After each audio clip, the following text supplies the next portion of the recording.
नमस्कार विद्यार्थियों। आज हम संप्रभुता के विविध रूप, संप्रभुता कितने रूप रखती हैं, इसके बारे में अध्ययन करेंगे। संप्रभुता का पहला रूप होता है औपचारिक या वास्तविक संप्रभुता।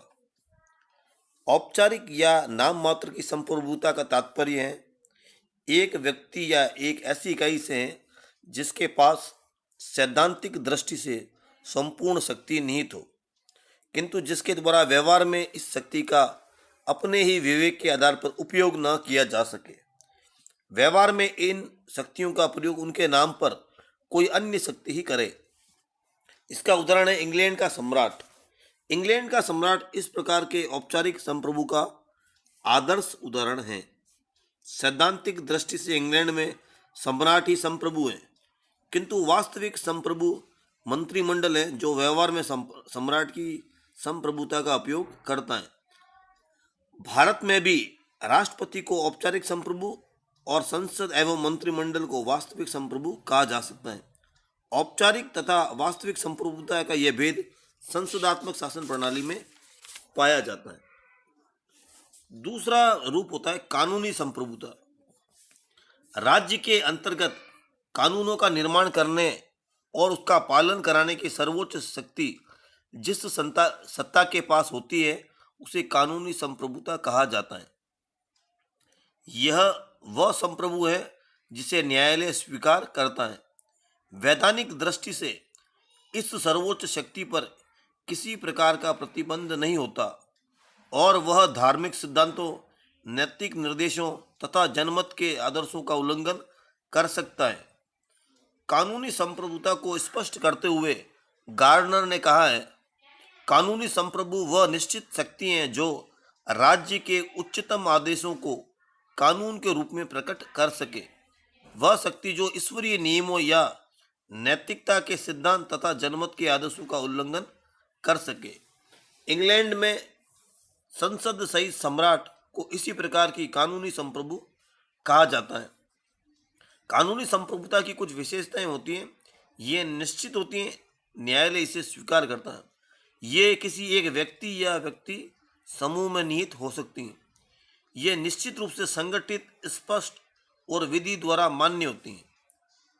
व्यक्तियों को सभी अधिकार कानूनी संप्रभुता से ही प्राप्त होते हैं और स्वाभाविक रूप से व्यक्ति को इस संप्रभु के विरुद्ध कोई अधिकार प्राप्त नहीं होता। ये सीमित तथा सर्वोच्च होती हैं। तीसरा रूप है संप्रभुता का राजनीतिक संप्रभुता। स्विट्जरलैंड जैसे प्रत्यक्ष प्रजातंत्री शासन व्यवस्था वाले देशों में तो कानूनी संप्रभुता और राजनीतिक संप्रभुता में कोई अंतर नहीं होता, लेकिन जिस प्रकार का प्रतिनिधियात्मक प्रजातंत्र वर्तमान समय में विश्व के अधिकांश देशों में प्रचलित हैं, उसके अंतर्गत कानूनी संप्रभु और राजनीतिक संप्रभु अलग अलग इकाइयाँ होती हैं। कानूनी दृष्टि से तो इंग्लैंड में पार्लियामेंट संप्रभु है, किंतु वास्तविक रूप में पार्लियामेंट की सत्ता पर अनेक प्रतिबंध है। पार्लियामेंट जनता के कल्याण और इच्छाओं के विरुद्ध किसी प्रकार का कोई कानून नहीं बना सकती, क्योंकि जनता पार्लियामेंट के सदस्यों का निर्वाचन करती है और उन पर नियंत्रण रखती है। और पार्लियामेंट कानूनी संप्रभु की सत्ता पर नियंत्रण रखने वाली शक्ति को राजनीतिक संप्रभु कहा जाता है। तो एक प्रकार से निर्वाचक राजनीतिक संप्रभु कहलाएंगे। डाइसी के शब्दों में जिस संप्रभु को वकील लोग मानते हैं उसके पीछे दूसरा संप्रभु रहता है। इस संप्रभु के सामने कानूनी संप्रभु को सिर झुकाना ही पड़ता है। जिसकी इच्छा को अंतिम रूप में राज्य के नागरिक मानते हैं वही राजनीतिक संप्रभु है। लेकिन यह राजनीतिक संप्रभुता कानून द्वारा ज्ञात नहीं होती। ये तो असंगठित और अनिश्चित होती हैं।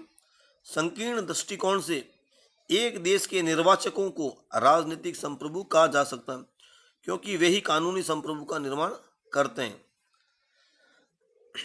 लेकिन दलीय राजनीति, लोकमत प्रचार के साधनों का भी कानूनी संप्रभु पर नियंत्रण रहता है।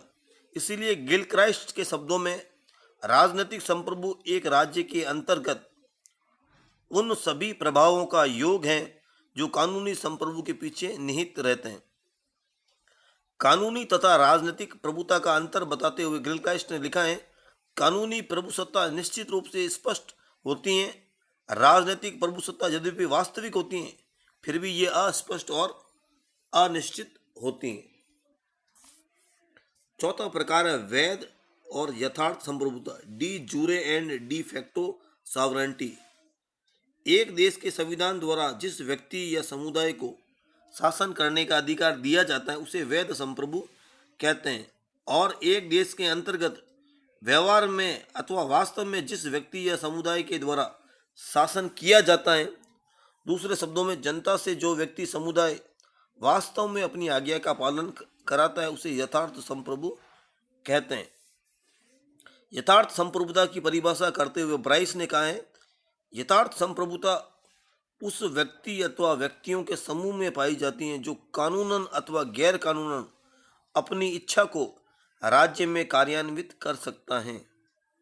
सामान्यतः वैध और यथार्थ संप्रभु अलग अलग नहीं होते, किंतु जब कोई एक व्यक्ति, एक श्रेणी या बहुसंख्यक जनसमूह राज्य के विद्यमान संविधान और कानून की उपेक्षा कर क्रांति, विद्रोह या शक्ति के प्रयोग द्वारा शासन शक्ति अपने हाथ में लेकर अपनी सरकार स्थापित कर लेता है, तो ऐसी स्थिति में वैध संप्रभु पुरानी सरकार ही रहती है, लेकिन नवीन स्थापित सरकार उस राज्य की वास्तविक संप्रभुता बन जाती है। उदाहरण के लिए लेनिन ने 1917 में, अयूब खान ने 1958 में, यहिया खान ने 1968 में पाकिस्तान में जो सरकार स्थापित की वो आरंभ में यथार्थ संप्रभु ही थी। लेकिन वैध और यथार्थ संप्रभु अधिक समय तक एक दूसरे से अलग नहीं रह सकते। या तो वैध संप्रभु थोड़े समय बाद विद्रोह द्वारा स्थापित नवीन शक्ति का अंत कर फिर से यथार्थ संप्रभु बन जाता है, या विद्रोह द्वारा स्थापित नवीन सरकार संविधान में परिवर्तन करके या किसी और प्रकार से जनता की स्वीकृति प्राप्त कर वैध संप्रभु बन जाती है। 1958 में जनरल अयूब खान के द्वारा पहले तो विद्रोह के आधार पर पाकिस्तान की यथार्थ संप्रभुता प्राप्त की गई, फिर जन स्वीकृति के आधार पर वैध प्रभुता भी प्राप्त कर ली गई। तो संक्षेप में हम कह सकते हैं कि किसी राज्य के अंतर्गत जिसके पास कानूनी रूप से शक्ति प्राप्त होती है उसे हम वैध संप्रभु कहेंगे, लेकिन शक्ति का वास्तव में जो प्रयोग करता है उसे हम यथार्थ संप्रभुता कहेंगे। और अंतिम रूप है जन संप्रभुता, पॉपुलर सॉवरेंटी। 18वीं सदी तक विश्व के प्राय सभी राज्यों में स्वेच्छाचारी एवं निरंकुश राजाओं का शासन था। इन राजाओं के शासनकाल में ही कुछ व्यक्तियों द्वारा जन संप्रभुता या लोकप्रिय संप्रभुता के सिद्धांत का प्रतिपादन किया गया। इस सिद्धांत के प्रतिपादकों में मार्सिलियो ऑफ पेडुआ तथा विलियम ऑफ ओकम का नाम लिया जा सकता है, लेकिन स्पष्ट रूप से इस सिद्धांत की घोषणा रूसो के द्वारा की गई। रूसो ने इस बात का प्रतिपादन किया कि जनता की वाणी ही ईश्वर की वाणी है, राज्य की प्रभुत्व शक्ति जनता में निहित होती है और सरकार, शासन व कानून निर्माण की शक्ति जनता से ही प्राप्त करती है। अमेरिका की और फ्रांस की क्रांति का आधार जन संप्रभुता का यही विचार था, और वर्तमान समय में ये विचार सबसे अधिक लोकप्रिय एवं प्रेरणादायक राजनीतिक विचार है। लॉर्ड बाइस के शब्दों में लोकप्रिय संप्रभुता लोकतंत्र का आधार तथा प्रतीक बन गई है।